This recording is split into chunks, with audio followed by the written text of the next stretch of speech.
এই যে ভাই, আপনি যে আগে আপনাদের বাসায় মানুষ সাহায্য করতেন, এখন করেন না কেন? কারণ আমি এখন করি না। দিনে দেখা গেছে যে হাজার 1200 মানুষ আসে, তারা আসে কেন? আমার এখানে সাহায্য নেওয়ার জন্য আসছে। আমার কাছে তার পদ মারাজ দিয়ে আসে না যে আমি এখন সাহায্য করুম বা কত মানুষকে আমি সাহায্য করুম। তা আমি কেমনি করে সাহায্য করুম?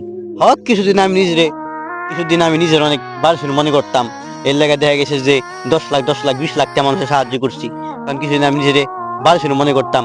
ওই যে নাসা আসছে, ও তো কেনি করে এই সন্ত্রাসী দল। তারপর আমি এই যে নাসারে গেলাম, ও সন্ত্রাসী, অমরনাথ ফায়ারে বয়কট করলাম। কেন করছি? মানুষের 10 লাখ 10 লাখ 20 লাখ টাকা আমি দিচ্ছি, এটা সাম্প্রতিক যোগাযোগ মাধ্যমে ভাইরাল হয়েছে।